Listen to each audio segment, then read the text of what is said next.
মহাবিশ্বের মহাবিশ্বয়। আল্লাহ তাআলা বলছেন কিতাবুন আনজালনাহু ইলাইকা, কিতাবের প্রতি ঈমান। শিবেনটা কি? কিতাবুন আনজালনাহু ইলাইকা, এটি আমি আপনার প্রতি অবতীর্ণ করেছি। এটি একটি কিতাব, এটি একটি কিতাব, গোটা কোরআন শরীফ কিতাব। এর প্রত্যেকটি সূরা কিতাব, এর প্রত্যেকটি আয়াত কিতাব, এর প্রত্যেকটি শব্দ কিতাব, এর প্রত্যেকটি অক্ষর এক একটা কিতাব। আটলান্টিক মহাসাগর, এর তলদেশে কি আছে মানুষ খুঁজে বের করতে পারে? পারে না? পারে বলেই তো টাইটানিক আবিষ্কার করছে না? পানির মধ্যে ডুবিয়া কোথায় টাইটানিক আছে খুঁজে বের করছে। তাহলে বোঝা গেল আটলান্টিকের নিচে যাওয়া যায়। কেউ যদি আটলান্টিকের পানি মাপতে চায় ভাত খাওয়া চামচ দিয়া, ভাত খাওয়া চামচ কি চট্টগ্রামে ছোট না বড়? ছোট? বড়, সব জায়গায় বড়। সব জায়গায় ভাতের চামচটা কি হয়? বড় হয়। এই বড় চামচটা নিয়ে যান, না হয় ডাইলের চামচ নেন যেটা একটু গর্ত আছে। এই চামচ দিয়া যদি কেউ প্রশান্ত মহাসাগর অথবা আটলান্টিক মহাসাগরের পানি মাপতে চায়, তাহলে তার মাথার সুস্থতা নিয়ে চিন্তা হবে না লোকদের? চিন্তা। কিন্তু এই অস্বাভাবিক ব্যাপারটাও স্বাভাবিক হয়তো কোনোদিন হতে পারে। কেউ যদি চেষ্টা চালায় চামচ দিয়া আটলান্টিকের পানি মাপবে, হয়তো সম্ভব হলেও হতে পারে। কিন্তু কোরআন শরীফের ব্যাখ্যা লেখা বা ব্যাখ্যা পূর্ণাঙ্গ করা মানুষের পক্ষে সম্ভব নয়। এটা যুগের চাহিদা পূরণ করে। প্রত্যেক যুগে যেমন ব্যাখ্যা আসা দরকার তেমন ব্যাখ্যা আল্লাহ এনে দেন। সুবহানাল্লাহ বলে। এটি দেশ কাল পাত্র ভেদে ব্যাখ্যা, সারা দুনিয়ায় নতুন করে ব্যাখ্যা আসতে থাকে, যুগের চাহিদা মেটানো হয়। এটি আল্লাহর সংবিধান। এটি কার সংবিধান? সারা পৃথিবীতে অনেক দেশ আছে, অনেক সংবিধান আছে।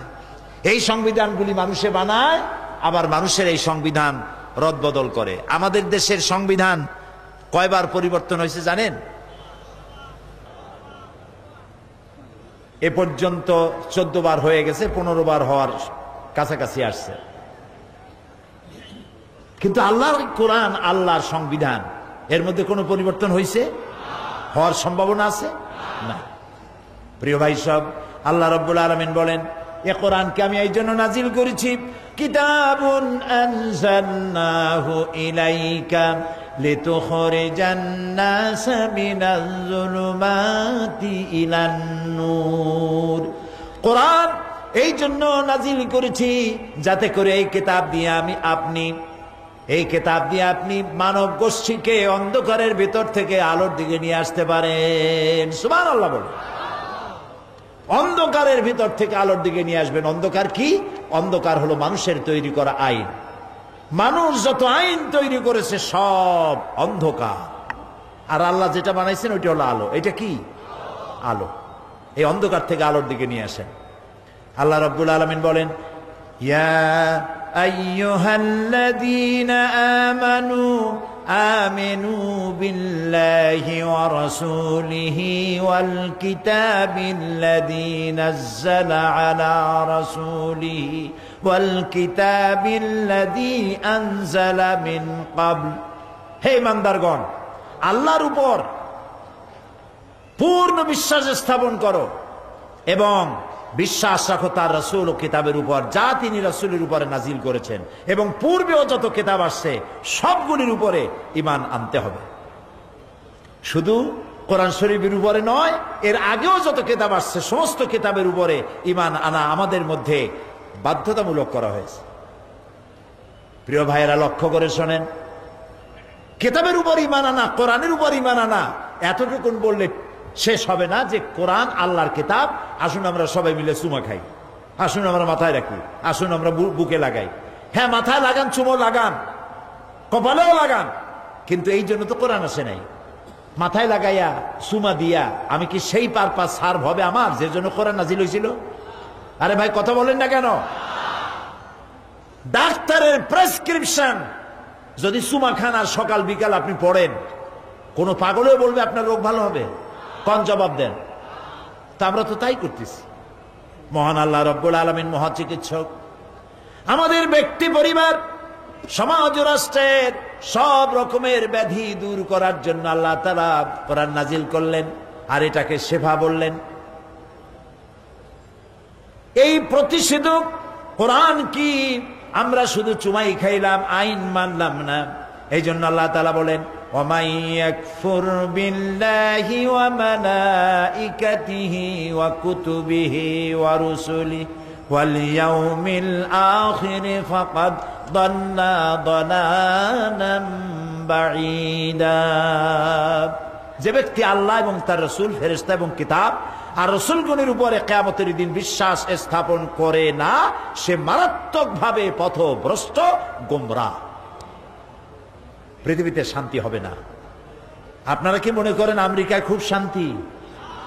বলতে পারেন যে কোরআনের আইন যারা মানে না তাদের তো বহুত শান্তি। লন্ডনে শান্তি, আমেরিকায় শান্তি। কি শান্তি তা তো আমরা দেখছি, আমরা দেখেছি কত শান্তি। স্বামী তার স্ত্রীকে বিশ্বাস করে না, স্ত্রী তার স্বামীরে বিশ্বাস করে না। পিতামাতা সন্তানকে যে পরিমাণ স্নেহ করা উচিত তা করে না, সন্তান ও পিতামাতাকে তাই শ্রদ্ধা এবং ভক্তি করে না। আমার নিজের চোখে দেখেছি, ইংল্যান্ডে, আমেরিকায় মা নিজের সন্তানকে পুশ চেয়ারে করে রাস্তা দিয়ে ঠেলে আর কুত্তার বাচ্চা কোলে নিয়ে হাঁটে। তো ওই বাচ্চাটা বড় হয়ে তার মায়ের ভক্তি করবে কেন? কোন দুঃখে? ঠিক কিনা? ঘরে ঘরে অশান্তি। আমাদের পারিবারিক সিস্টেম আছে বাংলাদেশে, যৌথ পরিবার, আলহামদুলিল্লাহ গঞ্জরে। আমার দেশে মা, বাবা, বউ, বাচ্চা, নাতি, পুতি একসাথে আমরা থাকি, ঠিক না? এই যৌথ পরিবার সে দেশে নাই, ব্রোকেন ফ্যামিলি।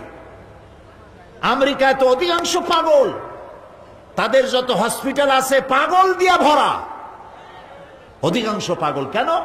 স্বামী স্ত্রীর মধ্যে যদি শান্তি না থাকে তো পাগল হবে না, হবে কি? ছাগলের চাইতে খারাপ হয়ে যাবে। বউর সাথে ঘরেও শান্তি নেই, বাইরেও শান্তি নেই। বউ তো দেখে তার স্বামী আর একটা পুরুষের বিয়ে করছে, আবার স্বামী দেখে স্ত্রী আর একটা মেয়ে লোকের বিয়ে করছে। পুরুষে পুরুষ বিয়ে করে, মেয়ে লোক মেয়ে লোকের বিয়ে করে। নাউযুবিল্লাহ। এই সব গায়রে মুহাজ্জাব লোকেরা আমাদের বলে আমরা নাকি মৌলবাদী, সন্ত্রাসী। বেটারা আইসে দেখ আমাদের দেশে একটা মাহফিল দেখে যা, কলজে ঠান্ডা হয়ে যাবে। তাদের দেশে আছে এগুলি? প্রিয় ভাই, সব অশান্তির দাবানলে তারা জ্বলছে। তারা যত চেষ্টা করুক আমাদের বিরুদ্ধে কিচ্ছু করতে পারবে না। ইসলামের বিজয় হবেই হবে ইনশাআল্লাহ। গত জুন মাসে ইস্ট লন্ডন মসজিদ ওপেন হলো। ইস্ট লন্ডন মসজিদ গোটা ইউরোপের মধ্যে সর্বশ্রেষ্ঠ মসজিদ, সুবহানাল্লাহ বলেন। ইংল্যান্ডের টাকায় 9.35 মিলিয়ন পাউন্ড লেগেছে। তার মানে হলো বাংলাদেশি টাকায় প্রায় 100 কোটি টাকা একটা মসজিদ।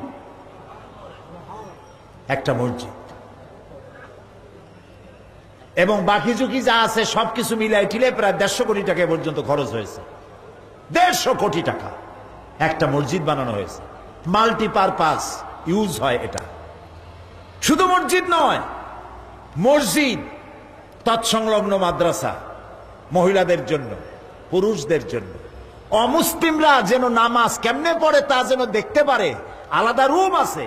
নামাজের দৃশ্য দেখে কাফের মুসলমান হয়ে যাচ্ছে। কেমনে ঠেকাবি?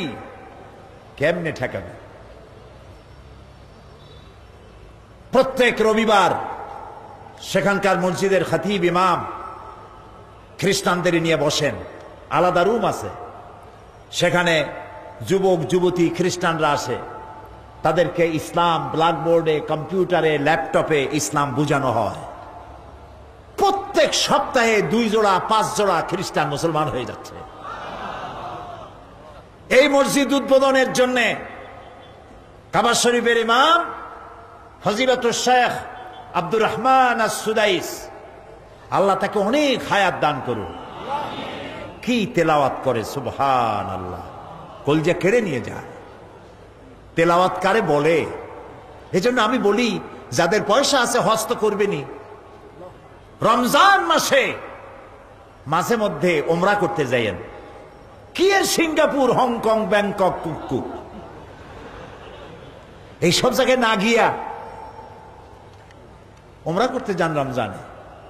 আল্লাহর নবী বলেছেন রমজান মুবারকি যে ব্যক্তি ওমরা করলো সে যেন আমার সাথে হজ আদায় করলো। নামাজের ভিতরে কি কান্নাকাটি, মক্কা মদিনায় রোজায় না রমজান মাসে না গেলে বোঝা যাবে না। ইমাম তেলাওয়াত করতে থাকে, মানুষ ফোঁপায় ফোঁপায় কাঁদতে থাকে, মনে হয় কোরআন নাজিল হচ্ছে আকাশ থেকে। শেখ আব্দুর রহমান আস-সুদাইস, তাকে দাওয়াত দেওয়া হলো গ্র্যান্ড ওপেনের জন্য, আর বাংলাদেশ থেকে তারা আমার মতো একজন ভাঙ্গা ছেড়া লোককে দাওয়াত দিল। জুমার নামাজ পড়াবেন কাবা শরীফের ইমাম। তার আগে আমি বক্তব্য রাখলাম, কাবা শরীফের ইমাম সাহেব বক্তব্য রাখলেন। মসজিদে মেইন হলে 10,000 লোক একসাথে নামাজ পড়তে পারে। গোটা ইউরোপে এত বড় মসজিদ আর নাই। কাবার ইমামের পিছনে নামাজ পড়ার জন্য অন্তত 25,000 লোক উপস্থিত হয়ে গেছে। লন্ডনের ইতিহাসে এত বড় জামাত লন্ডন শহর জীবনে দেখে নাই। হোয়াইট চ্যাপেল রোড, ফিল্ডগেট স্ট্রিট, এগুলি সব বোঝাই হয়ে গেছে। লিংক রোড, হাইওয়ে সব ভর্তি। এখন সামনে আর জায়গা নাই, ডানে বামে পিছনে আর জায়গা নাই। কাবা শরীফের ইমাম মেম্বরে বসা। তখন কাবা শরীফের ইস্ট লন্ডন মসজিদের ইমাম সাহেব বলছেন তাকে যে আপনার পিছনে নামাজ পড়ার জন্য বহু দূর দরাজ থেকে লোকেরা এসছে। তারা ডানে বামে পিছনে যা জায়গা ছিল সব শেষ, রাস্তাঘাট ভর্তি, ট্রাফিক জ্যাম হয়ে গিয়েছে। এখন এই লোকগুলি যাবে কোথায়? তারা তো এখন অন্য মসজিদে গিয়ে নামাজও পড়তে পারবে না। কাবা শরীফের ইমাম বললেন লা ইউকাল্লিফুল্লাহু নাফসান ইল্লা উসাহা। আল্লাহ এমন কোন আইনই করেন নাই যা কোনো মানুষের জন্য সহজ নয় বরং কঠিন, এরকম কোন আইন নাই আল্লাহ। সুবহানাল্লাহ। এটা তো মাসালা। ইমামের পেছনে ডানে বামে দাঁড়াতে হবে, সামনে দাঁড়ানো যাবে না। কিন্তু ডানে বামে পিছনে যদি কোনো জায়গায় না থাকে, এমন অবস্থা যদি হয়, তাহলে দাঁড়ায় দাঁড়ায় তামসা দেখার চাইতে ইমামের সামনে দাঁড়ায় নামাজ আদায় করবে, নামাজ হয়ে যাবে। সুবহানাল্লাহ। আমি তো দেখতে পারিনি, আমি তো ভিতরে, পরে ভিডিওতে দেখেছি। আমাদের অত্যন্ত স্নেহাস্পদ আলহাজ সাইফুল্লাহ মানসুর, সিএসপি স্পন্দন অডিও ভিজুয়ালের এমডি, তিনি এখানে গিয়েছেন, এগুলি সব রেকর্ড করেছেন। সেখানে দেখলাম কাগজ বিছায়া বিছায়া চতুর্দিকে মেয়ে লোক, পুরুষ লোক, কি বিশাল জামাত। আজান হচ্ছে মসজিদের বাইরে, যেখানে আজান দেওয়া বন্ধ। একদিকে আমাদের মারতেছে মৌলবাদ, ঠেঙ্গাবে, মৌলবাদ শেষ করে ফেলাবে, মুসলমানেরা সন্ত্রাসী মৌলবাদ। আর এইখানে লন্ডনের কলিজার উপরে দাঁড়ায়া সেইখানে আজান হচ্ছে আশহাদু আন্না মুহাম্মাদার রাসূলুল্লাহ। আল্লামা ইকবাল বলেছেন মাগরিব কি ওয়াদিयों में गूंजी अदा हमारी, थम थना था किसी से सैल रवा हमारा। প্রাচ্য এবং প্রতীচ্যের পাহাড়ে পর্বতে, ইথারে সমুদ্রের ঢেউয়ে আমার আজানের আওয়াজ ছড়িয়ে পড়বে বিশ্বের সর্বত্র। কে আছিস ঠেকাবি আমার আজান? কেউ ঠেকাতে পারবে না ইনশাআল্লাহ। বলেন ইনশাআল্লাহ। লন্ডনে সিলেটের লোকেরা বেশি, প্রায় 10 লক্ষ সিলেটি লন্ডনে আছে।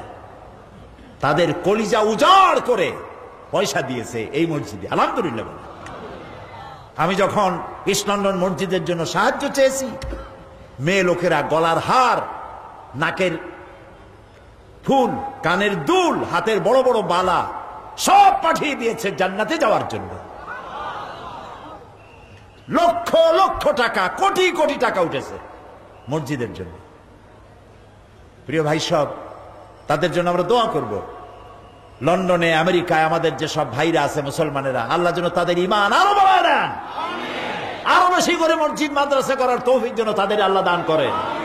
ইসলাম এমন একটা বিষয়, এদিকে ডুববে, এদিকে কেউ ডুবাই দিবে, ওদিক দিয়ে জাগবে, ওদিকে ডুবাই দেবে, এদিক দিয়ে জাগবে, একেবারে ডুবাইতে পারবে না, পারবে না।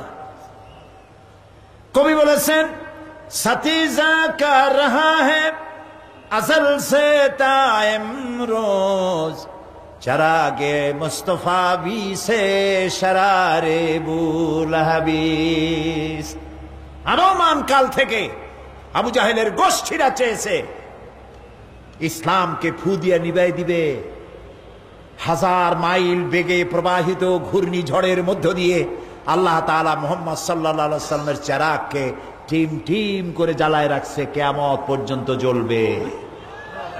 যারা মৌলবাদ, ইসলাম এ দেখলেই মৌলবাদ আর সাম্প্রদায়িকতার রোগে ভোগেন। সাম্প্রদায়িক শক্তি দেশ গিলে বেলাইলো, সরকার সাম্প্রদায়িক শক্তি নিয়ে দেশটা রেখাই বেলাইলো। এইরকম জ্বালার পোড়া কলজায় যত হইছে, মুতু বেগাইজি কুপ, জ্বলিয়া পুড়িয়া মরো, জ্বলিয়া পুড়িয়া অবশ্য হও। এখানে কোরআনের কথা লোকেরা শুনবেই, একদিন কোরআনের আইন চালু হবেই, ঠেকাইতে পারে না। সুতরাং এই কোরআনের এই কথাগুলো আল্লাহ তাআলা গোটা পৃথিবীর মধ্যে ছড়িয়ে দেওয়ার ব্যবস্থা করেছেন। আল্লাহ রাব্বুল আলামিন যারা নাকি এই কোরআনের আইনের সঙ্গে বিরোধিতা করে তাদের সম্পর্কে বলেছেন, ইন্নাল্লাযীনা কাফারু বিআয়াতিল্লাহি লাহুম আযাবুন শাদীদুন ওয়াল্লাহু আজিজুন ইনতিকাম। নিঃসন্দেহে যারা আল্লাহর আয়াতসমূহকে অস্বীকার করে আর তাদের জন্য রয়েছে কঠিন শাস্তি। আর আল্লাহ হচ্ছেন প্রতিশোধ গ্রহণকারী। তিনি যদি প্রতিশোধ নিতে চান, আল্লাহর আযাব থেকে কেউ কাউকে বাঁচাইতে পারে না। তবে আল্লাহ ধরেন খুব ধীরে ধীরে। আল্লাহ তো ওই রকম বদমেজাজি না। সুবহানাল্লাহ বলেন, জোরে বলেন সুবহানাল্লাহ। আল্লাহর কত দয়া, কত দয়া। আল্লাহর যদি দয়া না থাকতো, মায়া না থাকতো, এই সবগুলি স্বৈরাচারকে ফেরাউন আর নমরুদের দশা একদিনই করে দিতেন। আল্লাহ পাক বলেন, ওয়ায়ামুদ্দুহুম ফি তুগয়ানিহিম ইয়ামাহুন, আমি মানুষকে স্বৈরাচারদেরকে ঢিল দেই, আচ্ছা দেখি কদ্দূর পারো, কদ্দূর পারো। তারপরে যখন জন্মের গেলা গেলে, ইন্না বাতশা রাব্বিকা লাশাদীদ, আল্লাহ তাআলা বলেন তোমার রব যখন ধরেন তার ধরাটা সিরিয়াস হয়, কেউ ছাড়াইতে পারে না। ঈমান আনতে হবে সকল কিতাবের প্রতি, তবে অনুসরণ করতে হবে কোরআনের প্রতি। আমরা জাবুর মানি, ইনজিল মানি, তাওরাত মানি, সবটা মানি, কিন্তু কোরআন আসার পরে এগুলি সব রদ হয়ে গিয়েছে। কথা বুঝতে পেরেছে? এই জন্য কোরআন মানতে হবে, অন্যগুলিকে মানি কিন্তু তার কোন আইন আমরা ফলো করব না। আল্লাহ ওগুলো রদ করে দিয়েছেন, চালু করেছেন কোরআন শরীফ।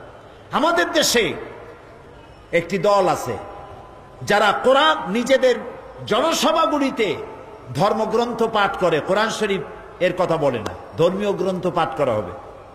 তো কোরআন পড়লো, তারপরে গীতা পড়ে, এরপরে বাইবেল পড়ে, এরপরে ত্রিপিটক পড়ে। আপনারা কি দেখছেন কোথাও এরকম? দেখছেন? এদিকেও পড়ে। এগুলি মারাত্মক ভাবে মুনাফিকি। মুসলমান নাম ধারণ করে এর থেকে মুনাফিকি আর কিছু হতে পারে না। আমরা ত্রিপিটক, বেদ, বাইবেল সবটাকে সম্মান করি, কিন্তু যে মঞ্চে কোরআন পড়া হবে সেই মঞ্চে কোন মুসলমানের সামনে এগুলি পড়া হতে পারে না। দলিল কি? দলিল হচ্ছে হযরত ওমর রাদিয়াল্লাহু তাআলা আনহু নবী করিম সাল্লাল্লাহু আলাইহি ওয়াসাল্লামের সামনে বলতেছিলেন, হে আল্লাহর রাসূল, আমার কাছে একটি তাওরাতের পাতা পেয়েছি, আমি একটু পড়ে শোনাই। তিনি অনুমতি না নিয়েই পড়া শুরু করলেন। ইতিমধ্যে হযরত আবু বকর রাদিয়াল্লাহু তাআলা আনহু এসে হাজির হয়েছেন। বললেন, ওমর, এর থেকে তুমি যদি মরে যেতে, ওমর, এর থেকে তুমি যদি মরে যেতে। হযরত ওমর চিন্তা করলেন যে আবু বকর আমার মরতে কয় কেন? তিনি চোখ তুলে তাকায়ছেন, তাকায় দেখেন নবী করিম সাল্লাল্লাহু আলাইহি ওয়াসাল্লামের চেহারা গোস্সায় লাল হয়ে গিয়েছে।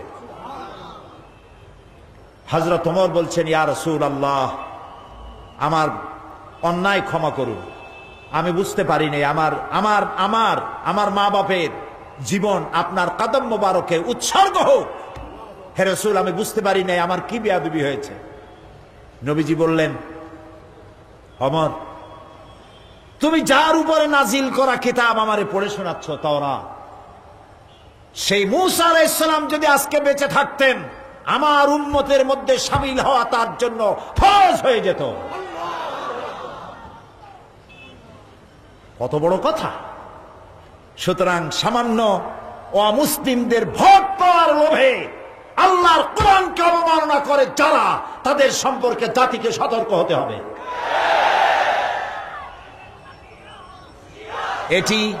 এটি কোরআনের সম্মান নয়, এটা ধর্মগ্রন্থের প্রতি সম্মান নয়। যে মঞ্চে কোরআন পড়া হয়, সেই মঞ্চে মুসলমানের দেশে, মুসলমানের সমাবেশে অন্য কোন ধর্মগ্রন্থ পাঠ হতে পারে না। আমরা সবগুলি ধর্মের সম্মান করি, তাদের কিতাবেরও সম্মান করি, কিন্তু আমাদের কিতাবে যা লেখা আছে, যা বলা আছে, আমরা তার বাইরে যেতে পারি না। আল্লাহ তাআলা বলছেন, ফাল্লাযীনা আমানু বিহি ওয়া'আজ্জারূহু ওয়া নাসারূহু ওয়াত্তাবাউন নূরাল্লাযী উনজিলা মা'আহু উলাইকা হুমুল মুফলিহুন। অতএব যারা নবীর প্রতি ঈমান এনেছে এবং যারা তার সাহায্য সহায়তা করেছে এবং তার সঙ্গে অবতীর্ণ নূরের আনুগত্য যারা করেছে, তারাই কল্যাণ প্রাপ্ত। এক কথায় কোরআনের অনুকরণ যারা করে, তারাই কল্যাণ প্রাপ্ত। সুবহানাল্লাহ বলে, এর বাইরে কোনো কল্যাণ নাই। প্রিয় ভাই সব, আল্লাহ রাব্বুল আলামিন যে কোরআন আমাদের জন্য নাজিল করেছেন, সেই কোরআন বিশুদ্ধ। এই কোরআনের মধ্যে কোনো ভুল নাই। সুবহানাল্লাহ বলে, আল্লাহ তাআলা বলছেন, ইন্না আলাইনা জামআহু ওয়া কুরআনা ফাইযা ক্বারা'নাহু ফাত্তাবি' কুরআনা সুম্মা ইন্না আলাইনা বায়ানা। একে সংগ্রহ করা এবং পড়িয়ে দেওয়া আমার দায়িত্ব। কে বলছেন? আল্লাহ তাআলা। নবী ব্যস্ত হবেন না, পেরেশান হবেন না, একে সংগ্রহ করিয়ে দাও। বিক্ষিপ্ত অবস্থা আছে কোরআন শরীফ, কাজী আপনার চিন্তা নাই, এগুলিকে জমা করে দেওয়ার মালিক আমি। এগুলি সংগ্রহ করে দেওয়া, পড়িয়ে দেওয়া, মুখস্থ করে দেওয়া এবং বুঝায় দেওয়া, সবটার মালিক আমি আল্লাহ তাআলা। সুবহানাল্লাহ। কোরআন শরীফ রাসূলকে কে বুঝাইছেন? আল্লাহ তাআলা নিজেই। রাসূলুল্লাহ চিন্তা করতেন ভুলে যাই নাকি? আল্লাহ রাব্বুল আলামিন বলেন, সানুকরিউকা ফালা তানসা ইল্লা মা শাআল্লাহ। আমি আপনাকে এমন ভাবে পড়াবো যে আপনি তা ভুলতে পারবেন না। অবশ্য কোনো কথা যদি আল্লাহ ভুলাতে চান, সেটা স্বতন্ত্র, তবে কোরআন আপনি ভুলতে পারবেন না। আমি আপনার কলিজার মধ্যে গাইদা দেব। সুবহানাল্লাহ। কোরআনে কারীমের হেফাজতের জন্য আল্লাহ রাব্বুল আলামিন বলেছেন, ইন্না নাহনু নাযালনা যিকরা ওয়া ইন্না লাহু লাহাফিজুন। কোরআন নাযিল করেছি আমি আল্লাহ, আর এর সংরক্ষণ আমি আল্লাহ নিজেই করব, আমি নিজেই হেফাজত করব। সুতরাং চিন্তা করার কোনো কারণ নাই। কোরআনে কারীম এটি বিশুদ্ধ। এর উপর থেকে, নিচের থেকে, ডাইনের থেকে, বামের থেকে শয়তানের প্রবেশের কোনো অধিকার নাই। এমনকি কোরআনের ভিতরে নবীজি নিজে বানাইয়াও কোনো কথা ঢুকান নাই। আল্লাহ রাব্বুল আলামিন গ্যারান্টি দিচ্ছেন, ওয়ালাউ তাকাওয়ালা আলাইনা বা'দাল আকাবিল লাখাযনা মিনহু বিল ইয়ামিন সুম্মা লাকাতা'না মিনহুল ওয়াতিন। রাসূল যদি এই গ্রন্থটি নিজে বানিয়ে আমার নামে চালিয়ে দিতেন, কে বলতেছেন? রাসূল যদি নিজের থেকে বানাইয়া কোন কথা কোরআনের মধ্যে ঢুকাই দিতেন, আমি তার ডান হাতকে চেপে ধরতাম আর তার কণ্ঠনালীকে আমি আল্লাহ কেটে ফেলে দিতাম। সুবহানাল্লাহ। কোরআনে যা আছে সব কথা আল্লাহ, এর মধ্যে একটি শব্দ একটি অক্ষরও কারো তৈরি করা নয়, আজও নাই, কিয়ামত পর্যন্ত কেউ ঢুকাইতে পারবে না। সুতরাং কোরআনে কারীম যে বিশুদ্ধ, এতে কোনো সন্দেহ রইল না। এখন এই কিতাব নাজিল হয়েছে কি কারণে, ঈমান আনবো কি কারণে, সে কথাগুলি বলা হচ্ছে। আল্লাহ রাব্বুল আলামিন বলেছেন, ইত্তাবিউ মা উনজিলা ইলাইকুম মির রাব্বিকুম ওয়া লা তাত্তাবিউ মিন দুনিহি আউলিয়া। যা কিছু তোমার প্রভুর পক্ষ থেকে নাজিল করা হয়েছে তার অনুসরণ করো, অর্থাৎ এই কোরআনের অনুসরণ করো, এবং তোমাদের পৃষ্ঠপোষক যারা, অন্যান্য পৃষ্ঠপোষক যারা, তাদের অনুসরণ মাত্রই করো না। কে নিষেধ করেছেন? এই কিতাবের অনুসরণ করতে বলা হয়েছে। এই জন্য ঈমান আনার অর্থ হলো এই, আল্লাহর কিতাব শুধু এ পর্যন্ত না, এই কোরআন দিয়া আমরা আমাদের জীবন চালাবো, এ পর্যন্ত পরিপূর্ণভাবে বিশ্বাস করে কোরআনকে বানাতে হবে আমাদের সংবিধান। তাহলেই আসবে শান্তি, তাহলেই আসবে স্বস্তি, তাহলেই পৃথিবীর বুকে মর্যাদা নিয়ে আমরা টিকে থাকতে পারব। এখানে কোরআনে কারীমের কিছু কথা আমরা মানি, আবার অনেকগুলি মানি না। সেজন্য আল্লাহ তাআলা বলেছেন, আফাতুমিনুনা বিবাদিল কিতাবি ওয়া তাকফুরুনা বিবাদ ফামা জাযাউ মান ইয়াফআলু যালিকা মিনকুম ইল্লা খিজুন ফিল হায়াতিদ দুনিয়া ওয়া ইয়াওমাল কিয়ামাতি ইউরাদ্দুনা ইলা আশাদ্দিল আযাব। আফাতুমিনুনা বিবাদিল কিতাব ওয়া তাকফুরুনা বিবাদ, তোমরা কোরআনের কথাকে কিছুকে করবে বিশ্বাস আর অনেকগুলিকে করবে অস্বীকার। এটা যদি হয় তাহলে জেনে রেখো, মস্ত বড় শাস্তি আমি তোমাদের জন্য রেখেছি কিয়ামতে, আর দুনিয়া আমি তোমাদেরকে লাঞ্ছনার জীবন দেব। কিছু মানা আর কিছু না মানা, এই কাজটা, এইটার নাম হলো ধর্মনিরপেক্ষ। এটার নাম কি বলেন আপনারা? ধর্মনিরপেক্ষ। প্রিয় ভাই সব, স্পষ্ট করে শুনুন, এই বিষয়গুলি আমি এই মাহফিলে বহুবার বলেছি, আজও বলতে চাই। এমনকি অমুসলিম ভাইরা যারা এসছেন তারাও শুনুন।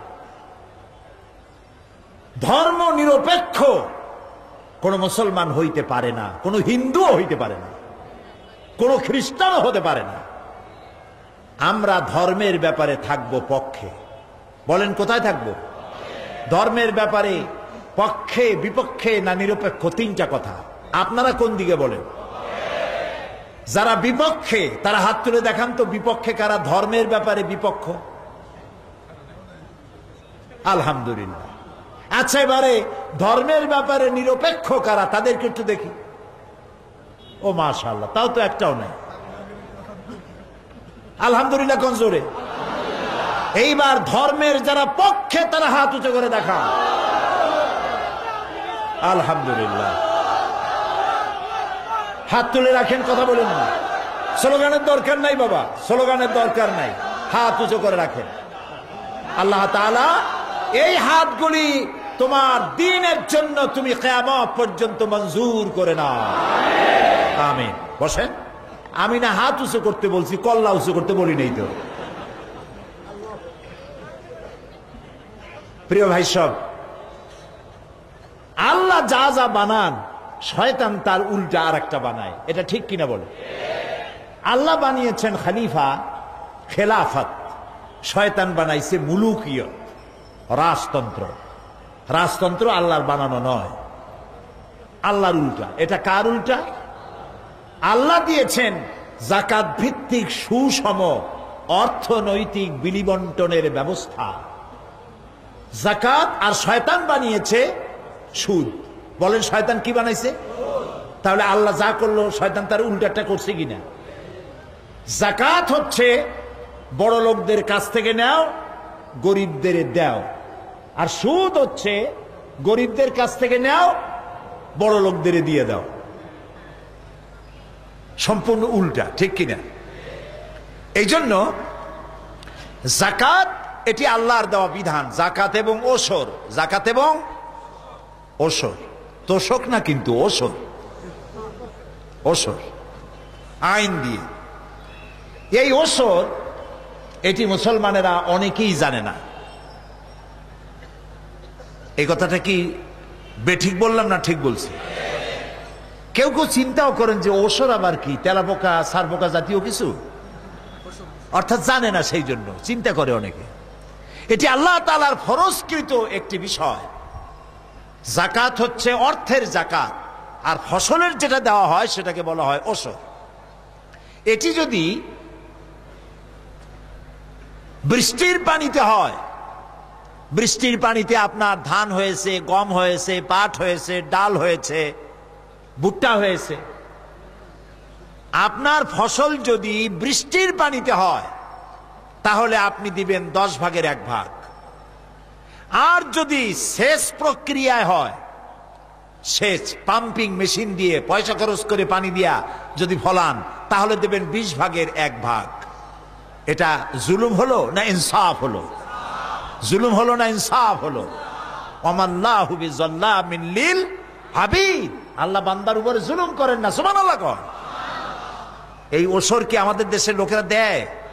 10 মণ ধান হইলে 1 মণ দেয়, অথবা সেচ দিয়ে করেছে সেজন্য 20 মণে 1 মণ দেয়? দেয় না। এটা বুঝি না। এই জন্য দেশে ওয়াকফ এস্টেটের যত সম্পত্তি আছে, ওয়াকফ এস্টেট আছে না, সারা বাংলাদেশে ওয়াকফ যা আল্লাহর রাস্তায় দান করা হয়েছে, যে উপার্জিত পয়সা গরিব মিসকিন এতিম এদেরকে দেওয়া হবে, মাদ্রাসা মসজিদ বানানো হবে। এটা ছিল লক্ষ্য, ঠিক কিনা ভাই? যে কথা না বললে বুঝি কি? এটাই ছিল লক্ষ্য। এখন যিনি ওয়াকফ করেছিলেন তিনি মারা গেছেন, তার আত্মীয় স্বজনেরা, সন্তানেরা তার পিতার দেওয়াই, আল্লাহর রাস্তায় দেওয়া এই সম্পত্তিতে মাজার বানিয়ে অথবা কোন একটি ধর্মীয় প্রতিষ্ঠান কিছু একটা করে সমস্ত সম্পত্তি একা একা ভোগ দখল করতেছে। এই রকমের সম্পত্তির সংখ্যা বাংলাদেশে লক্ষ লক্ষ একর সম্পত্তি বেহাত হয়ে গিয়েছে। এই সম্পত্তিগুলি যদি উদ্ধার করা যায়, খুব লক্ষ্য করুন, সারা বাংলাদেশের আওকাফ অকৃত সম্পত্তি যদি গভর্নমেন্ট উদ্ধার করতে পারে এই সব ভূমি দস্যুদের হাত থেকে। এই শব্দ বলার জন্য আমি দুঃখিত, কিন্তু আমি না বলে পারলাম না। এরা ভূমিদস্যু। এরা কি? এই ভূমিদস্যুদের হাত থেকে সম্পত্তি যদি সরকার উদ্ধার করতে পারত, আর যদি বাংলাদেশের 14 কোটি মানুষের 1 কোটি অমুসলিম বাদ দিয়া 13 কোটি মানুষের যাকাত আর ওসর যদি আদায় করতে পারত, তাতে বাংলাদেশে এখন যদি যাকাত আদায় করে গভর্নমেন্ট, অন্তত 5.5 থেকে 6 হাজার কোটি টাকা যাকাত আদায় হতে পারে। এই বিশাল অঙ্কের টাকা আর ওয়াকফ এস্টেটকে উদ্ধার করে তার আয়ের টাকা, এই দুইটি টাকা একত্রিত যদি সরকারের হাতে হয়ে যায়, বাংলাদেশের দারিদ্র বিমোচনের জন্য পৃথিবীর কোন দেশ থেকে 1টি টাকাও ভিক্ষা করা লাগে না। এটি হতে পারে 2টি কাজ করলে। একটি হচ্ছে সরকারের সদিচ্ছা এবং সাহসিক ভূমিকা, আর একটি হচ্ছে ওয়াকফ এস্টেট যারা দখল করেছে তাদের কলিজার ভয় আর হারামখুরির জন্য জাহান্নামের ভয় যদি হয়, তাহলে এটা সম্ভব হতে পারে। আল্লাহ তাআলা এই ভূমিদস্যুদের কলিজায় জাহান্নামের ভয় দিয়ে দিন। প্রিয় ভাই সব, কোরআন এসেছিল, আল্লাহ যা যা দিয়েছিলেন শয়তান একটা উল্টা উল্টা করলো। আল্লাহ দিল খেলাফত, শয়তান করলো মুলুকিয়াত। আল্লাহ দিলেন যাকাত, শয়তান করলো সুদ। আল্লাহ দিলেন ইসলাম, শয়তান কয় আমি বসে থাকি কি কামে? শয়তান বানাইলো ধর্ম নিরপেক্ষ মতবাদ। ধর্ম নিরপেক্ষতার জন্মদাতা কে? চিল্লায় বলুন, আরো জোরে বলুন। পৃথিবীতে কোন নবী ধর্ম নিরপেক্ষ ছিলেন না। ভাই সাহেব, আমি করজোরে আপনাদেরকে বলি, একটু বুঝতে চেষ্টা করেন। আমি সব ভালো ভালো জিনিসের পক্ষে, শুধুমাত্র ধর্মের ব্যাপারে আমি নিরপেক্ষ কেন হইলাম? কত বড় কপাল পোড়া! ভাত খাওয়ার পক্ষে, এই ব্যাপারে তো নিরপেক্ষটা পাগলও পাওয়া যাবে না। যাতে মাতাল হলে কি হবে? তালে ঠিক আছে, ক্ষুদা লাগবে ভাত চায়, চায় না তো ভাতের পক্ষে। ঘুমাইতে না পারলে মানুষ পাগল হয়ে যাবে, ঘুমের পক্ষে। ঘুমের ব্যাপারে নিরপেক্ষ একটা লোক বাইর করেন দেখি। বিবাহের ব্যাপারে নিরপেক্ষ লোক বাইর করেন। নপুংসকদের ভিন্ন কথা। তাহলে যত ভালো জিনিস সবটার পক্ষে। ধর্ম এতই খারাপ, এইটার ব্যাপারে নিরপেক্ষ থাকতে হবে?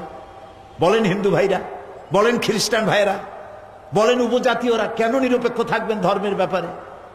আপনি ধর্মের পক্ষে থাকুন, কারণ ধার্মিক মানেই ভালো মানুষ। সে হিন্দু হোক, সে খ্রিস্টান হোক, সে বৌদ্ধ হোক, সে মুসলমান হোক, যে ব্যক্তি ধার্মিক সে ব্যক্তি ভালো। আর এখন এই কথাটাকে কিভাবে উল্টায় দেওয়া হয়েছে? ধর্মীয় আন্দোলন যদি কেউ করে, ধার্মিকতা যার মধ্যে বেশি, ধর্ম চর্চা করে, ধর্ম দিয়ে, দিন দিয়ে, ইসলাম দিয়ে মানুষকে সুশাসন করতে চায়, এর নাম সাম্প্রদায়িকতা। দেখেন না কিভাবে চিল্লান আরম্ভ করছে? সাম্প্রদায়িক শক্তি গিলে ভালাইলো দেশ। একারা পারে না, তাই কতগুলি জোয়ার করছে, আরো 14টা না 15টা। এই 14-15টা বড় বড় সাইজের এক একটা বেলুন। সবগুলো বেলুন এক জায়গায় হলে যা হবে তাই। 0+0+0+0 from Cox's Bazar to Tetulia is equal to 1 big 0। যাদের নিয়ে, যে শক্তি নিয়ে আপনারা ভয় দেখান, এই সব শক্তির মহাবীর দুর্বল সিংরা, বামের বড় বড় নেতারা নিজের জন্মভূমিতে নির্বাচনে দাঁড়াক, 100% জামানত বাজেয়াপ্ত হবে। একটাও পার্লামেন্টের মুখ দেখতে পারবে না, কারণ এদেশের জনগণ বামদের জীবনেও ভোট দেবে না, কারণ তারা নাস্তিক, তারা লেনিন আর কার্ল মার্কসের পা চাটা গোলাম। এদেশের মানুষ তাদেরকে পছন্দ করে না। কাজেই নেতারা 4-5 জন হাত উঁচু করে দেখায়, দাঁতগুলো সব বাইর করিয়া মহাভারত উদ্ধার করে ফেলেছে। এত সহজ না। নিশ্চিন্ত থাকুন, ইনশাআল্লাহ আগামী নির্বাচনে জোট আবার ক্ষমতায় আসবে ইনশাআল্লাহ।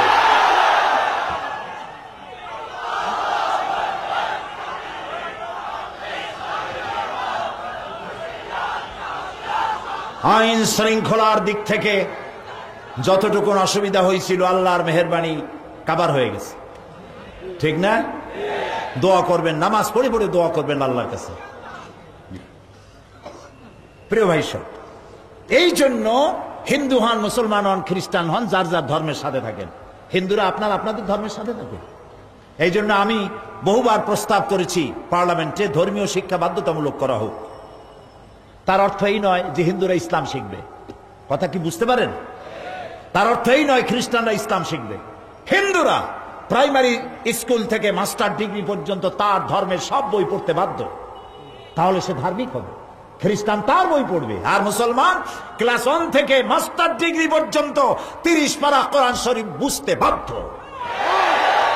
তাহলে ইউনিভার্সিটি থেকে গুন্ডা, বদমাশ, মাস্তান, চোর বেরোবে না, ইমানদার খালিদ বিন ওয়ালিদ বেরোবে, শাহ আমানত বেরোবে, খান জাহান আলী বের হবে, শাহজালাল বের হবে। প্রিয় ভাই সব, এই জন্য কোরআনে কারীম পৃথিবীতে এসেছে মানুষের কাছে দ্বীন প্রচারের জন্য, ইসলাম বুঝাবার জন্য। আমরা সেটা বুঝতে চেষ্টা করি না। এ কোরআন নাজিল করেছেন আল্লাহ তাআলা শুধু তেলাওয়াতের জন্য নয়। আল্লাহ বলছেন, আফালা ইয়াতাদাব্বারুনাল কুরআনা ওয়ালাউ কানা মিন ইনদি গায়রিল্লাহি লাওয়াজাদু ফীহি ইখতিলাফান কাসীরা। আল্লাহ তাআলা বলেন, এরা কি কোরআনকে নিয়ে চিন্তা ভাবনা করে না, বিচার বিবেচনা করে না? এটা যদি আল্লাহ ছাড়া অন্য কারো রচিত হতো তাহলে এর মধ্যে বহু মতভেদ পাওয়া যেত। আছে এর মধ্যে কোনো মতভেদ? এটি আল্লাহ তাআলা নাজিল করেছেন, আর এ বক্তব্যের মধ্যে কোনো অসঙ্গতি নেই। কোরআনের মধ্যে পুরোটাই আল্লাহ তাআলা। আল্লাহ তাআলা বলছেন, আফালা ইয়াতাদাব্বারুনাল কুরআনা আম আলা কুলুবিন আকফালুহা। তারা কি মনোযোগ সহকারে কোরআন নিয়ে চিন্তা ভাবনা করে না, নাকি তাদের অন্তরগুলিতে তালা লেগে গেছে? আহারে, কোরআন শরীফ খালি আমরা পড়ি, বুঝতে চেষ্টা করি না। এখন তো আলহামদুলিল্লাহ বাংলা ভাষায় কোরআন শরীফের তাফসীর বের হয়েছে, না হয় নাই? বলেন না ভাই, হয়েছে কিনা? আমাদের মাতৃভাষা বাংলা, আলহামদুলিল্লাহ বলেন। এই বাংলা ভাষায় কোরআন শরীফের তাফসীর বেরিয়ে গেছে। কোরআন শরীফের তাফসীর কিনুন এবং পড়ুন। তাফহিমুল কোরআন গতকাল বলি নাই? বলেন তো নাম কি? তাফহিমুল কোরআন। মাত্র 1000 টাকা হাদিয়া। তাফহিমুল কোরআন মাত্র 1000 টাকা হাদিয়া, 19 খণ্ড। আমি নিশ্চিত এর প্রথম পারাটা যদি আপনি পড়েন, অথবা 30তম পারাটি যদি আপনি পড়েন, গোটা কোরআন শরীফের তাফহিমুল কোরআনের এই ব্যাখ্যা সবটা পড়তে আপনার মন আপনাকে বাধ্য করবে। এমন নিয়ামত, তাফহিমুল কোরআন এক নিয়ামত। সুবহানাল্লাহ বলেন, আলহামদুলিল্লাহ বলেন। এরপরে রয়েছে ফি জিলালিল কোরআন, আরো অনেক তাফসীর আছে, মারিফুল কোরআন অনেক আছে। যেটা খুশি আপনি পড়বেন, আপনার খুশি মতো, আমার সাজেশন মতো তাফহিমুল কোরআন পড়বেন। আল্লাহ যেন তৌফিক দেয়। কোন আমিন? সবাই বলেন আমিন। তো আল্লাহ তাআলা আমাদের কান দিয়েছিলেন শোনার জন্য, চোখ দিয়েছিলেন দেখার জন্য, মুখ দিয়েছিলেন বলার জন্য। এই কান দিয়ে শুনলাম কিন্তু বুঝলাম না, মুখ দিয়ে তেলাওয়াত করলাম কিন্তু হৃদয়ঙ্গম করতে পারলাম না। এরকম করলে তো হবে না। সেই জন্য মাতৃভাষায় যদি বুঝি তাহলে আমি কোরআন দিয়ে আমার জীবন গড়তে পারবো। এই জন্য আল্লাহ তাআলা বলেছেন, ফাইন্নাহা লা তা'মাল আবসার ওয়ালাকিন তা'মাল কুলুবুল্লাতী ফিস সুদূর। বাইরের চোখ তো নষ্ট হয় নাই, অন্তঃকরণের চোখ আমাদের নষ্ট হয়ে গেছে। এই জন্য কোরআন বোঝার জন্য আমাদেরকে এগিয়ে আসতে হবে। আজকে কি আমরা এই শপথ করতে পারি যে আমরা কোরআন শরীফের সূরা ফাতিহা থেকে শুরু করে সূরা নাস পর্যন্ত প্রত্যেকটি আয়াত আমি বুঝে পড়ব, তাতে আমার জীবনে যত বছর লাগে কোরআন শরীফ বুঝে পড়ব? এই নিয়ত কি করতে পারবো? পারবো? কারা কারা পারবো? হাত উঁচু করে দেখান তো একটু। আলহামদুলিল্লাহ। আমরা সবাই বলি আলহামদুলিল্লাহ। আল্লাহ যেন আমাদেরকে কোরআন শরীফ পড়া এবং বোঝার তৌফিক যেন তিনি আমাদেরকে দান করে দেন। আমরা বলি আমিন। প্রিয় ভাই সব, কোরআন আল্লাহ রাব্বুল আলামিন দুর্বোধ্য ভাষায় নাজিল করেন নাই, বোধগম্য যেন হয় সেজন্য আল্লাহ তাআলা বলছেন, ইন্না আনজালনাহু কুরআনান আরাবিয়ান লাআল্লাকুম তাকিলুন। নিঃসন্দেহে আমি এই কোরআনকে নাজিল করেছি আরবি ভাষায়, যেন তোমরা তা অনুধাবন করতে পারো। কোরআন মৃত্যু ভাষা নাজিল করা হয় নাই। বহুত ভাষা মৃত্যু হয়ে গেছে, ভাষা নাই। কোরআন এক জীবিত ভাষা। পৃথিবীর 48টি মুসলিম দেশের রাষ্ট্রীয় ভাষা আরবি। এটি সব থেকে সহজ, মোটেও কঠিন নয়। আপনি বুঝতে চেষ্টা করুন, তাহলেই বুঝতে পারবেন।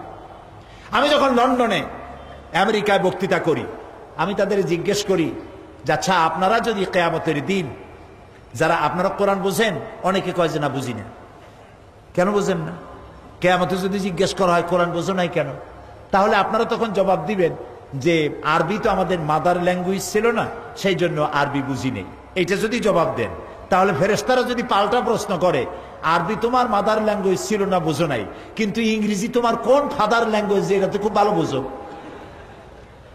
তো ইংরেজি শিখেছ তুমি গরজে, কিছু জন্য শিখছে গরজে পড়ে, আর কোরআন শরীফ শিখবা তুমি ফরজে, এটা তো ফরজ। কাজী কোরআন শরীফ শিক্ষা করা, আরবি ভাষা শিক্ষা করা এই জন্য ফরজ, আপনাকে বুঝতে হবে। আর কোরআন আল্লাহ বোঝার জন্যই নাজিল করেছেন, বোঝা আল্লাহ তাআলা সহজ করে দিয়েছেন। আল্লাহ রাব্বুল আলামিন বলেন فَإِنَّمَا يَسَّرْنَاهُ بِلِسَانِكَ لَعَلَّهُمْ يَتَذَكَّرُونَ। হে নবী, অবশ্যই এই কোরআনকে আমি তোমার বাক প্রক্রিয়ায় সহজ করে দিয়েছি। আমি আপনার জন্য উচ্চারণে, বলায়, পড়ায় আমি সহজ করে দিয়েছি, যাতে করে লোকরা যেন সহজভাবেই এর দ্বারা উপদেশ গ্রহণ করতে পারে। সুতরাং সেই কোরআন আমাদের কাছ পর্যন্ত এসেছে নবী করিম সাল্লাল্লাহু আলাইহি সাল্লামের কাছে থেকে, এবং এই কোরআন অবিকল ভাবে আমাদের কাছে আছে, যেমনটি রাসূলের কাছে এসেছিল এ পর্যন্ত কোনো পরিবর্তন হয় নাই। হয়েছে নাকি? ভবিষ্যতে হবে? আলহামদুলিল্লাহ। কোন জোরে সরে। কোরআনের যথাযোগ্য মর্যাদা আমরা যেন দিতে পারি, আমরা বলি আমিন। কবি মাহের আল কাদরির ভাষায় কোরআন যেন নিজেই আল্লাহর দরবারে আজ ফরিয়াদ করছে।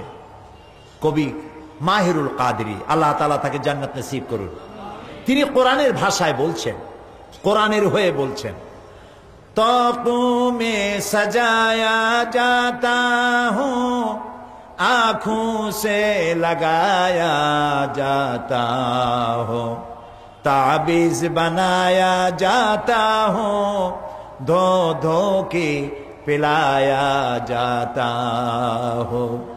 আমি কোরআন আমারে তাকের উপরে সাজায় রাখে, আমারে চোখের উপরে লাগায়, বুকের উপরে লাগায়, আমারে তাবিজ বানাইয়া পানির মধ্যে দুইয়া দুইয়া খায়। তাই করি না আমরা? তাই করছি না? जुज़दाने हरीर और रेशम के और फूल सितारे चांदी के, फिर इत्र की बारिश होती है, खुशबू में बसाया जाता हो। রেশমের কাপড় দিয়ে আমারে জড়ানো হয়, ফুল এবং চাঁদি দিয়ে আমাকে সাজানো হয়, খুশবু দিয়ে, আতর দিয়ে আমাকে সুন্দর করে রাখা হয়। किस बज़्म में मेरा जिक्र नहीं, किस उर्स में मेरी धूम नहीं, फिर भी मैं अकेला रहता हूँ, मुझसा कोई मजलूम नहीं। এমন কোন সভা আছে যেখানে আমার উদ্ধৃতি দিয়ে বক্তৃতা করা হয় না? এমন কোন অনুষ্ঠান আছে যেখানে আমাকে নিয়ে ধুমধাম করা হয় না? এরপরেও আমি একলা থাকি, আমার চাইতে মজলুম কেউ নাই। পৃথিবীর ভিতরে কোরআনের চাইতে মজলুম কিতাব দুনিয়ায় আর নাই। পৃথিবীতে সবাই যা পড়ে বুঝে পড়ে, একমাত্র কোরআন যা মানুষ না বুঝে পড়ে। পড়েন ইন্না লিল্লাহি ওয়া ইন্না ইলাইহি রাজিউন। কত বড় বিপদ, কত বড় মুসিবত আমাদের জন্য। কোরআন শুধু পড়ি, বুঝি না। কোরআন যদি বুঝতাম আমাদের তকদির ভালো হয়ে যেত, আমাদের তকদির ভালো হয়ে যেত, এই অবস্থা আমাদের থাকতো না। প্রিয় ভাই সব, আল্লাহ তাআলার কিতাবের প্রতি ঈমান আনার অর্থ হলো এই, কিতাব পড়বো, বুঝবো, আমল করব। মনে থাকবে? বলেন মনে থাকবে? সাহাবায়ে কেরাম কোরআন শরীফের সূরাগুলি পড়তে পড়তে, এক এক সূরা পড়তে অনেক দিন লাগতো। তার মানে হলো এই, এক একটা আয়াত পড়তেন, বুঝতেন, আমল করতেন, আর একটা আয়াত পড়তেন, বুঝতেন, আমল করতেন। এই জন্য সাহাবায়ে কেরামরা যখন বিয়ে করতেন, ব্যবসা করতেন, লেনদেন করতেন, মুআমিলাত মুআশারাত যা কিছু তারা করতেন, তারা যখন চলাফেরা করতেন মনে হতো জীবন্ত কোরআন শরীফ যেন হেঁটে যাচ্ছে। তাদের আমল ছিল কোরআন দিয়ে। আর কোরআন এক জিনিস, আর আমাদের আমল হলো ভিন্ন আর একটা। এটা ঠিক কিনা বলে? কোরআন দিয়ে আমরা আমাদের জীবন সাজাইতে পারি না। এই কোরআন বলেছে ওজনে কম দিও না, আমরা দেই। কোরআন বলেছে মদ জুয়ার কাছে যেও না, জেনার কাছে যেও না, আমরা আমাদের লোকেরা সেখানে যায়, মুসলমানেরা সেখানে যায়, ঠিক কিনা? কোরআন বলেছে সুদ খাইও না, সুদ দিও না, মুসলমান সেই কাজ করতেছে। অর্থাৎ কোরআন একটা, আমরা করি আর একটা। এখন আমরা শান্তির আশা কি করতে পারি? করতে পারি? পারি না। এই জন্য প্রিয় ভাই সব, আমি বারবার বলবো, হাজার বার বলবো, আমার হৃদয়ের সবটুকুন আবেগকে উজাড় করে দিয়ে বলবো, প্রিয় ভাইয়েরা বোনেরা, আসুন কোরআন বুঝে পড়ি, কোরআন বুঝে পড়ি। স্লোগান হোক এবছরের, কোরআন পড়ি, কোরআন বুঝি, কোরআন দিয়ে সমাজ গড়ি। বলেন, কোরআন পড়ি, কোরআন বুঝি, কোরআন দিয়ে জীবন আর সমাজ গড়ি। আল্লাহ যেন তৌফিক আমাদেরকে দান করেন। প্রিয় ভাই সব, গতকালকের মতো আজকেও বলতে হয় যে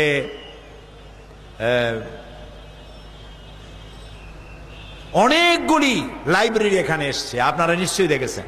350 লাইব্রেরি এসেছে। এই লাইব্রেরিগুলি ইসলামী বই দিয়ে ভরা। আপনারা টাকা পয়সা নিশ্চয়ই নিয়ে আসছেন, ওই টাকা ইসলামী সমাজ কল্যাণ পরিষদকে দিবেন, আর দিবেন যাওয়ার সময় বই নিয়ে যাবেন। তাফসীর এই মাহফিলে আমি যা করেছি, 40 বছর তো করা হয়ে গেল, 42 বছর হয়ে গিয়েছে, আলহামদুলিল্লাহ বলি। এখন তাফসীরগুলি বই হচ্ছে। তা আমি আমার এই তাফসীরগুলি এখন আলহামদুলিল্লাহ বই আকারে বেরিয়েছে। তাফসীরে সাঈদী, সূরা লোকমান, এখানে 2 দিন করেছিলাম, 5 দিন করেছিলাম, 2টা রুকু মাত্র। প্রায় অর্ধশত হিন্দু খ্রিস্টান এই 2 রুকু শুনে মুসলমান হয়ে গিয়েছিল। এই তাফসীরটা এসেছে এখানে, সূরা লোকমান। এরপরে চরিত্র গঠনে নামাজের ভূমিকা। আমরা যে নামাজ পড়ি, অনেকের নামাজ হয় না বলি চরিত্র গঠন হয় না। ইন্নাস সালাতা তানহা আনিল ফাহশাই ওয়াল মুনকার। আল্লাহ তাআলা বলেছেন, নামাজ নিশ্চয়ই তোমাদেরকে অশ্লীলতা এবং পাপাচার থেকে বাঁচায় দেয়। সেটা কিভাবে, নামাজ কোন ভাবে পড়লে রাসূলুল্লাহর মতো পড়া হবে, সেগুলি কথা এখানে লেখা হয়েছে। চরিত্র গঠনে নামাজের অবদান, এই বই এবং আমার লেখা এই যে বইগুলি আল্লাহর মেহেরবানি এখানে লাইব্রেরিতে পাবেন। গ্লোবাল নেটওয়ার্ক, ওখানে গিয়ে পাওয়া যাবে এই সমস্ত বই এবং অন্যান্য যা আনছে আপনার গ্রহণ করবেন। শেষপের ক্যাসেট মাহফিলের যা শুনছেন এতক্ষণ, কালকে আর আগামী দিন, এগুলি সব পাওয়া যাবে। আর ক্যালেন্ডার বেরিয়েছে সমাজ কল্যাণের। সমাজ কল্যাণের ক্যালেন্ডার নেওয়ার অর্থ হলো আগামী বছরের ক্যালেন্ডারও পাইলেন, সারা বছর ঘরে থাকলো, আর সাথে সাথে ওই পয়সাটা তারা তাদের এই বিশাল সমাজ কল্যাণমূলক কাজে লাগাই দিল। 1 কামে 2 কাম হইল, কোন আলহামদুলিল্লাহ। এগুলি আপনারা নিয়ে যাবেন। আজকে 2 জন ইসলাম কবুল করার জন্য এসছেন, আলহামদুলিল্লাহ বলেন। একজন মহিলা মুসলমান হবেন, তিনি প্যান্ডেলে আছেন। তার পূর্বের নাম মুক্তা সাহা, স্বামী হলো, পিতা হলো খোকন সাহা। নলছেড়া বাজার, নোয়াখালী আছে। এখানে চকবাজার, ডিসি রোড, গণি কলোনির ভিতর, বাকলিয়া। বাকলিয়ারে বলে দেয় বোয়াল্লা বলে নাকি? জি, বর্তমান নাম পছন্দ করেছে বিবি খাদিজা। তো মুক্তা সাহা, আপনি প্যান্ডেলে অবস্থানরত অবস্থায় আপনি পড়ুন, লা ইলাহা ইল্লাল্লাহু মুহাম্মাদুর রাসূলুল্লাহ। আল্লাহ ছাড়া কোনো ইলাহ নাই, মাবুদ নাই, উপাস্য নাই। মুহাম্মদ সাল্লাল্লাহু আলাইহি ওয়াসাল্লাম আল্লাহর প্রেরিত রাসূল। আশহাদু আন লা ইলাহা ইল্লাল্লাহু ওয়াহদাহু লা শারীকা লাহু ওয়া আশহাদু আন্না মুহাম্মাদান আবদুহু ওয়া রাসূলুহু। আমি সাক্ষ্য দিচ্ছি আল্লাহ ছাড়া কোনো ইলাহ নাই, মাবুদ নাই, তিনি এক, তিনি একক, তার কোনো অংশীদার নাই। আমি আরো সাক্ষ্য দিচ্ছি, মুহাম্মদ সাল্লাল্লাহু আলাইহি ওয়াসাল্লাম আল্লাহর বান্দা এবং তার প্রেরিত রাসূল। বলো আসসালামু আলাইকুম। আপনাদেরকে সালাম দিচ্ছে, জবাব দেন। এদের জন্য দোয়া করুন, আল্লাহ যেন এদেরকে খাঁটি মুসলমান বানায় দেয়। আল্লাহুম্মা আমিন। রব্বানা যালামনা আনফুসানা ওয়া ইন লাম তাগফির লানা ওয়া তারহামনা লানাকুনান্না মিনাল খাসিরিন। হে আল্লাহ তাআলা, লাখো জনতা নিয়ে তোমার দরবারে হাত তুলেছি। রব্বুল আলামিন, তুমি দয়া করে মেহেরবানি করে আমাদের জিন্দেগীর সকল গুনাহ মাফ করে দাও। আল্লাহুম্মা হাব্বিব ইলাইনাল ঈমান وزينه في قلوبنا وكره إلينا الكفر والفسوق والعصيان وجعلنا من الراشدين. হায় আল্লাহ তাআলা, এই মাহফিলে যত মানুষ হাজির হয়েছে আল্লাহ, কোরআনের ঈমান দিয়ে আমাদের কলিজা ভরে দাও। মা বোনেরা যারা এসেছেন, রোগ ব্যাধি মাফ করে দাও, গুনাহ খাতা মাফ করে দাও। রব্বুল আলামিন নিঃসন্তানীকে সন্তান দান করে দাও। আমাদের মধ্যে যারা ঋণগ্রস্ত, ঋণ পরিশোধের তৌফিক দান করে দাও। হায় আল্লাহ তাআলা, तमाम পৃথিবীতে মুসলমানেরা যত জায়গায় বিপদে আছে, বিপদগ্রস্ত মুসলমানদের আল্লাহ তুমি উদ্ধার করে দাও।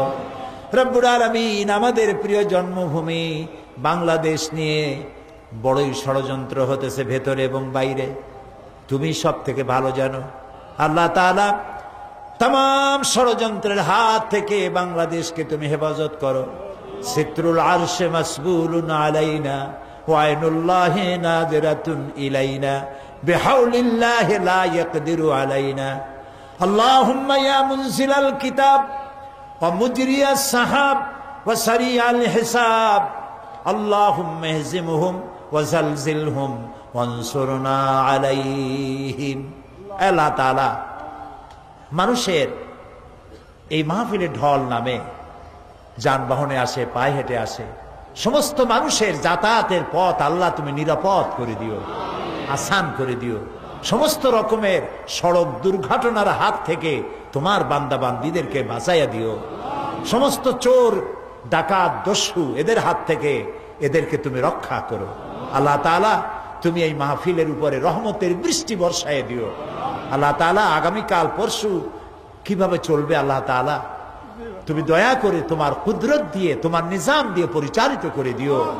আল্লাহ, তোমার এক দৃষ্টিহীন বান্দা, তোমার গোলাম মাওলানা শামসুদ্দিন বছরের পর বছর এই সমাজ কল্যাণের সাথে জান মাল দিয়ে জুড়ে আছে। আল্লাহ তাআলা, তুমি তার প্রতি রহম করো। আল্লাহ তাআলা, তার সাথীদের প্রতি রহম করো। আল্লাহ, তার যে নিয়ামত তুমি ছিনিয়ে নিছো, যে নিয়ামত থেকে বঞ্চিত করেছো, জান্নাতে এই নিয়ামত তুমি তাকে ফেরত দিও মাবুদ। আল্লাহ তাআলা, তুমি তার প্রতি দয়া করো, সমাজ কল্যাণকে কবুল করো। সমাজ কল্যাণের সমস্ত অঙ্গ সংগঠন, সমস্ত কর্মধারা সবগুলিকে আল্লাহ তুমি তোমার কুদরত দিয়ে কামিয়াব করে দিও। আমি আপনাদের কাছে দোয়া চাই, দোয়া করুন যেন যে কথা আমি নিজে বলি, আমি যেন সেই কথাগুলি আমল করতে পারি। আল্লাহ যেন দয়া করে সুস্থতার সাথে বাকি জীবনটা কাটাবার তৌফিক দেন। আরজালিল উমর থেকে দয়া করে আল্লাহ যেন আমাকে রক্ষা করেন। আলেম ওলামা এখানে যারাই আছেন, সমস্ত আলেমদের হায়াতে তাইয়্যিবা, সেহাতে কুল্লিয়া দিয়ে দাও। যারা দ্বীনের কথা বলে আল্লাহ তাদের মধ্যে তাকওয়া, আমি সহ তাদের সকলের মধ্যে তাকওয়া, ইখলাস পয়দা করে দাও। রব্বানা তাকাব্বাল মিন্না ইন্নাকা আনতাস সামিউল আলিম ওয়া তুব আলাইনা ইন্নাকা আনতাত তাওয়াবুর রহিম। সুবহানা রাব্বিকা রাব্বিল ইজ্জাতি আম্মা ইয়াসিফুন ওয়া সালামুন আলাল মুরসালিন walhamdulillahi rabbil alamin waj'al akhira kalamina 'indal maut la ilaha illallah muhammadur rasulullah. Assalamu alaikum wa rahmatullah.